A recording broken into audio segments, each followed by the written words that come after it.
미국은 정말 북한과 대화하고 싶은가? 말과 행동 사이. 외교에는 두 가지 언어가 있습니다. 말로 하는 언어, 그리고 행동으로 하는 언어. 그리고 이 두 가지가 다를 때 우리는 반드시 행동을 봐야 합니다. 최근 워싱턴에서 나온 메시지 하나가 외교 전문가들의 주목을 받고 있습니다. 미국은 북한과 조건 없는 대화에 열려 있다. 들으면 희망적입니다. 남북 분단 70년 핵위기의 반복, 수십 년 된 교착 상태를 생각하면 이런 말 한마디가 얼마나 귀하게 들리는지 압니다. 그런데 현실을 보겠습니다. 실무 접촉은 없습니다. 물밑 채널이 열렸다는 정황도 없습니다. 특사 파견 논의도 없습니다. 새로운 제안도 없습니다. 말은 있는데 움직임이 없습니다. 이것은 외교입니까? 아니면 외교적 포지션입니까? 오늘 저는 이 질문 하나에 끝까지 답해보려 합니다. 미국이 워싱턴에서 꺼낸 메시지의 진짜 의미가 무엇인지, 북미 대화 재개 가능성이 실제로 얼마나 되는지, 그리고 이 복잡한 판에서 한국은 어떤 위치에 있는지 지금부터 찬찬히 뜯어보겠습니다. 누가 무슨 말을 했는가, 발언의 배경부터. 이번 발언의 출처를 먼저 정확히 짚어야 합니다. 발언의 주인공은 외교부 외교전략정보본부장이자 정부 북핵 수석대표입니다. 그가 워싱턴 DC를 직접 방문해 미 국무부 고위 인사들과 협의를 나눈 뒤 이 메시지를 전달한 것입니다. 그가 만난 인사들의 면면을 보면 이것이 단순한 의례 방문이 아니었음을 알 수 있습니다. 앨리슨 후커, 토마스 디나노, 마이클 드손브르. 이 세 사람은 모두 대북 정책과 군비 통제 분야의 핵심 라인에 속한 인물들입니다. 실질적 정책 교환이 이뤄진 자리였을 가능성이 높습니다. 그 자리에서 한국 측이 확인한 메시지가 바로 이것입니다. 미국은 북한과 조건 없는 대화에 열려 있다는 입장을 유지하고 있다. 그리고 같은 자리에서 나온 또 다른 말, 실무 접촉 같은 새로운 뉴스는 없다. 이 두 문장을 함께 놓으면 현재 미국의 대북 입장이 어떤 상태인지 꽤 명확하게 그려집니다. 대화의 문은 열려 있다고 말한다. 그러나 그 문 앞에 누가 서서 노크를 하거나 안에서 나와 손을 내미는 사람은 없다. 문만 열려 있는 것입니다. 열려 있다는 말의 무게, 외교 언어를 읽는 법. 외교의 언어는 일상의 언어와 다릅니다. 같은 단어가 전혀 다른 의미를 담을 수 있습니다. 열려 있다는 표현이 대표적입니다. 첫 번째 해석은 진짜 대화 의지입니다. 실제로 상대방과 만나고 싶고 협상을 원하며 그것을 위한 준비가 돼 있다는 뜻. 두 번째 해석은 현상 유지용 메시지입니다. 우리가 먼저 닿지는 않겠다는 최소한의 신호. 실질적 움직임은 없지만 외교적 비난을 피하기 위한 방어적 포지셔닝. 지금 미국의 발언은 어느 쪽에 가까울까요? 실무 접촉이 없다는 사실, 채널이 가동되고 있다는 정황이 없다는 사실이 강력한 단서입니다. 진짜 대화를 원한다면 최소한 비공식 채널 하나쯤은 열어두는 것이 외교의 기본입니다. 국제관계에서 원칙적 입장 유지라는 말이 있습니다. 공식적으로는 반대하지 않지만 실질적으로 추진하지도 않는 상태. 현재 미국의 대북 메시지는 이 개념에 가장 가깝게 보입니다. 비판받을 이유는 없지만 기대를 줄 이유도 없는 위치. 그렇다면 왜 미국은 지금 이 시점에 이런 메시지를 내놓은 것일까요? 이것을 이해하려면 트럼프 2기 행정부의 외교 스타일과 대북 전략 전반을 살펴봐야 합니다. 트럼프 2기와 싱가포르 합의, 과거가 돌아올 수 있는가? 2018년 6월 12일, 싱가포르. 미국과 북한의 현직 최고 지도자가 역사상 처음으로 마주 앉았습니다. 세계가 숨을 죽였습니다. 트럼프와 김정은 두 사람이 악수를 나누고 공동 성명에 서명했습니다. 그 성명의 핵심 내용은 네 가지였습니다. 새로운 북미 관계 수립, 한반도의 지속적이고 안정적인 평화체제 구축, 한반도의 완전한 비핵화, 그리고 전쟁 포로 및 행방불명자 유해 반환. 역사적 문서처럼 보였습니다. 그런데 지금 트럼프 2기 행정부 인사들 사이에서 이 합의가 여전히 의미를 가진다는 분위기가 감지됩니다. 이것이 왜 중요한가? 싱가포르 합의는 트럼프 개인의 역사적 성취이기 때문입니다. 그가 그것을 버리기 어렵다는 뜻이기도 하고, 동시에 그 합의를 기반으로 다시 뭔가를 해보고 싶다는 의지가 남아있을 수 있다는 뜻이기도 합니다. 다만 여기서 결정적인 한 가지를 짚어야 합니다. 싱가포르 공동성명에는 CVID라는 표현이 없었습니다. CVID, 즉 완전하고 검증 가능하며 불가역적인 비핵화. 이것이 바로 미국이 오랫동안 고수해온 대북 비핵화의 표준이었는데 트럼프는 싱가포르에서 이 표현을 뺐습니다. 대신 완전한 비핵화 노력이라는 훨씬 포괄적이고 모호한 표현이 들어갔습니다. 이 차이는 겉으로 보면 작지만 실제로는 거대합니다. 어떤 협상에서든 표현이 합의의 실질을 결정합니다. 트럼프가 과거에 이 표현을 양보했다는 사실이 앞으로의 협상에서도 유연성을 발휘할 수 있다는 근거가 됩니다. 동시에 그것이 과거 실패의 씨앗이기도 했습니다. 비핵화 개념의 충돌, 왜 같은 말이 다른 의미인가? 북핵 협상에서 가장 근본적인 충돌 중 하나는 비핵화라는 단어 자체에 있습니다. 이것이 놀랍게 들릴 수 있습니다. 같은 단어를 쓰는데 왜 충돌이 생기는가? 이유가 있습니다. 미국과 한국이 말하는 비핵화는 북한 비핵화입니다.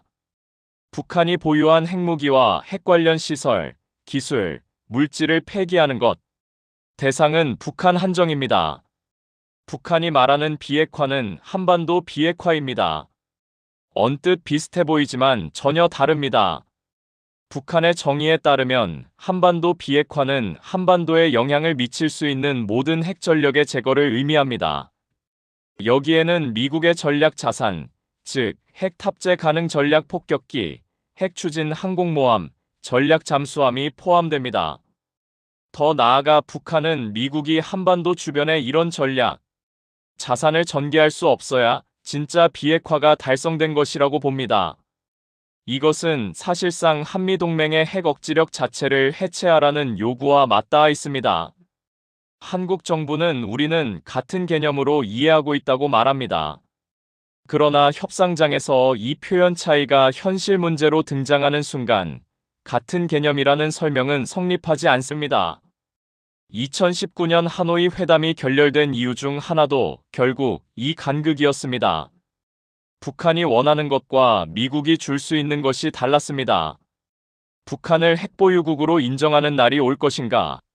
외교 전문가들 사이에서 조심스럽게, 그러나 점점 더 자주 제기되는 질문이 있습니다. 미국이 언젠가 북한을 사실상의 핵보유국으로 인정하는 날이 올 것인가? 한국 정부 당국자는 분명하게 말합니다. 비핵화 원칙이 바뀌었다는 인상은 받지 못했다. 미국의 공식 입장 역시 북한의 완전한 비핵화를 목표로 한다는 것을 변함없이 유지하고 있습니다. 그러나 현실을 보겠습니다. 북한은 지금 수십 개의 핵탄두를 보유하고 있는 것으로 추정됩니다. 대륙 간탄 도미사일 기술도 상당한 수준으로 발전했습니다. 미국 본토를 사정권에 두는 수준입니다. 이 기술을 되돌리는 것이 협상으로 가능한가? 많은 전문가들이 회의적입니다.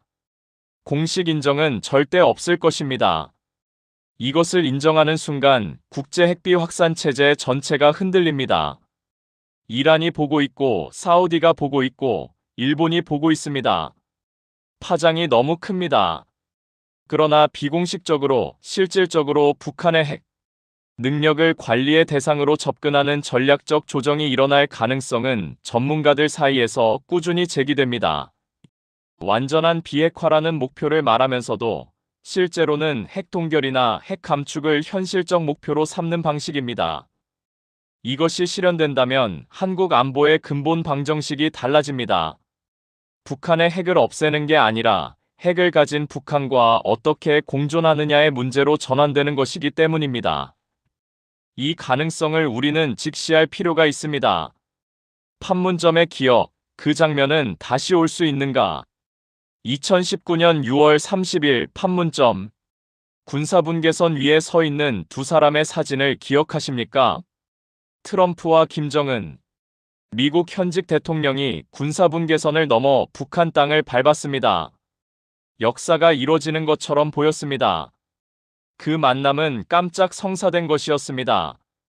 트럼프가 G20 오사카 정상회에 참석 중 소셜미디어를 통해 만남을 제안했고 김정은이 응했습니다. 사전 외교 과정 없이 계획 없이 즉흥적으로 이뤄진 만남이었습니다. 전 세계가 충격을 받았습니다. 그러나 그 만남이 만들어낸 것은 무엇이었습니까? 몇 주 뒤 실무 협상이 스톡홀름에서 재개됐지만 하루 만에 결렬됐습니다. 하노이 회담의 실패를 만회하기 위한 이벤트처럼 보였던 그 장면이 실질적 성과로 이어지지 못했습니다. 지금 그 장면이 다시 연출될 수 있을까요? 가능성을 냉정하게 따져보면 여러 변수가 불리하게 작용합니다. 2019년과 비교해 북한의 핵 능력은 훨씬 더 발전했습니다. 북한이 협상에서 요구하는 반대급부는 당연히 더 커졌습니다. 남북 관계는 역대 최악 수준으로 악화됐고 북한은 공식적으로 한국을 적대적 별개 국가로 규정했습니다. 미중 전략 경쟁도 심화돼 중국의 협조를 기대하기 어려운 환경입니다. 그럼에도 불구하고 트럼프라는 변수는 여전히 유효합니다. 그는 규칙을 따르지 않는 지도자입니다. 외교 관행을 무시하고 참모들을 건너뛰고 직접 정상 간 연락을 선호합니다. 김정은과의 특별한 관계를 자신의 외교적 자산으로 여기고 있습니다. 트럼프식 깜짝 외교, 이른바 톱다운 쇼 외교는 언제든 변수가 될 수 있습니다. 가능성이 낮다는 것이 불가능하다는 뜻은 아닙니다. 대화 재개 3단계 시나리오, 어느 경로가 열릴 수 있는가?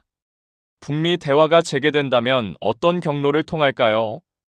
전문가들이 제시하는 세 가지 경로를 분석해 보겠습니다. 첫 번째는 비공식 채널 복원입니다. 과거 북미 간 비공식 소통 창구였던 뉴욕 채널, 즉 주유엔 북한 대표부를 통한 접촉이 대표적입니다. 공식 발표도 없고 국내 정치적 부담도 적으며 탐색적 대화를 시작하기에 가장 낮은 문턱입니다. 지금 당장 가능한 첫 단계가 있다면 여기서 시작될 것입니다. 가능성은 세 가지 중 가장 높습니다. 두 번째는 특사 교환입니다. 두 정상이 직접 만나기 전에 신뢰를 구축하는 단계. 고위급 인사가 상호 메시지를 전달하고 대화의 범위와 조건을 사전 조율합니다. 2단계로 가려면 양측 모두에서 정치적 결단이 필요합니다. 트럼프 측에서는 내부 강경파의 반발을 감수해야 하고 북한 측에서는 협상 카드를 소진할 위험을 감수해야 합니다. 가능성은 낮습니다만 완전히 배제할 수는 없습니다. 세 번째는 정상회담 직행입니다. 트럼프 스타일상 가장 그답고 동시에 가장 위험한 방식입니다. 준비 없이 만나면 하노이에 재현이 됩니다. 협상 전문가들 사이에서 톱다운 방식의 한계는 하노이에서 이미 실증됐다는 평가가 지배적입니다. 하지만 트럼프는 그 교훈을 교훈으로 받아들이지 않을 수도 있습니다. 가능성은 낮지만 이 시나리오가 현실화되면 파급력은 가장 큽니다. 현재 북미 관계의 단계를 진단하자면 관망과 원칙 유지 사이 어딘가입니다. 움직임이 없는 것이 움직임입니다. 침묵도 메시지입니다. 한국의 역할, 페이스메이커가 될 수 있는가? 이 복잡한 판에서 한국은 어떤 위치에 있고 어떤 역할을 해야 하는가? 워싱턴을 방문한 한국 측 대표는 페이스메이커라는 표현을 사용했습니다. 북미 직접 충돌을 방지하고 대화 재개를 촉진하며 긴장을 관리하는 역할. 말로 하면 명확하고 중요하게 들립니다. 그런데 현실에는 커다란 장벽이 있습니다. 북한은 이미 공식적으로 한국을 동족의 범주에서 배제한다고 선언했습니다. 같은 민족이지만 다른 나라, 적대적 별개 국가. 이 선언 이후 북한은 남북 대화 자체를 거부하고 있습니다. 페이스메이커가 되려면 경기에 참여할 수 있어야 합니다. 한국이 배제된 상태에서 중간자 역할은 구조적으로 불가능합니다. 미국과 북한 사이에 한국이 끼어들 공간이 없는 상황에서 페이스메이커라는 표현은 희망적 의지의 표현이지 현실적 역할의 묘사는 아닐 수 있습니다. 그럼에도 한국의 역할이 완전히 없어지는 것은 아닙니다. 미국의 대북 정책 결정 과정에 영향을 미치는 것, 즉 워싱턴과의 긴밀한 공조를 통해 한국의 이해관계가 대북 협상에 반영되도록 하는 것, 이것이 현실적으로 한국이 할 수 있는 가장 중요한 역할입니다. 판문점이 무대가 되든 싱가포르가 무대가 되든 그 합의의 내용이 한반도 안보에 어떤 영향을 미칠지는 철저히 챙겨야 합니다. 중국 변수, 이 판에 절대 빠질 수 없는 플레이어. 북핵 문제를 이야기할 때 중국을 빼면 그림이 완성되지 않습니다. 중국은 북한의 최대 후원국이자 경제적 생명줄이며 동시에 국제사회와 북한 사이의 완충제 역할을 해왔습니다. 북미 대화가 실질적으로 재개되려면 중국의 묵인 또는 협조가 필요합니다. 과거 육자회담 체제가 작동할 수 있었던 이유 중 하나도 중국이 테이블에 앉아 있었기 때문입니다. 중국이 북한을 압박하거나 달랠 수 있는 레버리지를 가진 유일한 국가입니다. 그런데 지금 미중 관계는 어떤 상태입니까? 전략 경쟁이라는 표현도 부족할 만큼 복잡하고 경쟁적인 관계입니다. 반도체, 무역, 대만, 남중국해 갈등이 겹겹이 쌓여 있습니다. 이런 상황에서 중국이 미국의 대북 외교를 흔쾌히 도와줄 이유가 없습니다. 오히려 중국 입장에서 북한은 미국을 견제하는 전략적 자산입니다. 핵을 가진 북한이 미국을 동북아시아에 붙잡아두는 역할을 합니다. 북한 문제가 해결되면 오히려 미국의 군사적 집중이 다른 방향, 즉 중국을 겨냥하는 방향으로 이동할 수 있습니다. 중국에게 북핵 문제의 완전한 해결은 반드시 바람직한 시나리오가 아닐 수 있습니다. 반대로 미중 관계가 일정 부분 안정화되거나 두 강국이 한반도 문제에 대해 조율을 시작한다면 그것이 오히려 북미 대화 재개의 가장 강력한 촉진제가 될 수 있습니다. 중국 변수는 북핵 문제의 배경음처럼 항상 존재하지만 결정적 순간에는 전면에 나올 수 있습니다. 진짜 질문, 미국은 정말 대화를 원하는가? 이제 가장 핵심적인 질문으로 돌아가겠습니다. 미국은 정말 북한과 대화를 원하는가? 지금까지 확인된 팩트를 정리하면 이렇습니다. 미국의 공식 입장에 변화가 없습니다. 비핵화 원칙은 유지되고 있습니다. 싱가포르 합의의 상징성은 트럼프 2기에서도 인정됩니다. 그러나 실무 접촉이 없습니다. 채널이 가동되고 있다는 증거가 없습니다. 새로운 제안도 없습니다. 이 그림이 말해주는 것은 무엇인가? 미국은 지금 대화를 원하지만 먼저 움직이지는 않겠다는 자세에 가깝습니다. 조건 없는 대화라고 말하지만 그 대화가 이뤄지려면 북한이 먼저 나와야 한다는 구도입니다. 우리는 열려있다는 말로 외교적 도덕적 우위를 유지하면서 공은 북한 코트에 있다고 선언하는 것입니다. 북한의 입장에서 이것이 어떻게 읽히는지도 중요합니다. 핵을 개발하고 미사일을 쏘고 협상을 거부하는 동안에도 미국이 여전히 열려있다고 말한다면 북한은 더 기다려도 된다는 신호로 읽을 수 있습니다. 압박이 없으면 이쪽에서 나올 이유가 없습니다. 전면적인 돌파구는 지금 당장 보이지 않습니다. 그러나 외교는 종종 갑자기 열립니다. 아무도 예상하지 못한 순간에 아무도 예상하지 못한 방식으로 중동에서 갑자기 협상이 타결되고 유럽에서 갑자기 분쟁이 정리된다면 트럼프가 역사적 외교 유산을 만들겠다는 욕구를 가지고 한반도를 향할 가능성을 완전히 배제할 수 없습니다. 북핵 문제는 사라진 적이 없습니다. 뉴스에서 사라질 때도 우리 일상의 걱정에서 밀려날 때도 이 문제는 계속 그 자리에 있었습니다. 다만 우리의 관심이 다른 곳으로 옮겨갔을 뿐입니다. 지금은 조용한 대기 국면입니다. 말은 있지만 움직임이 없고 원칙은 있지만 행동이 없습니다. 그러나 역사는 이런 조용한 시간이 영원하지 않다는 것을 보여줍니다. 어느 날 갑자기 작은 신호 하나가 나타나고 그것이 판 전체를 뒤흔드는 경우가 있습니다. 우리가 해야 할 일은 무감각해지지 않는 것입니다. 북핵이 나왔다 하면 어렵고 복잡하고 답 없는 이야기라며 채널을 돌리는 것이 아니라 이 문제가 우리 안보와 경제와 일상에 얼마나 직결되어 있는지 계속 인식하는 것. 그것이 결국 더 나은 선택을 만들어낼 수 있는 시민적 기반이 됩니다. 오늘 영상에서 다룬 내용은 지금 이 순간에도 변화하고 있는 현재 진행형 상황입니다.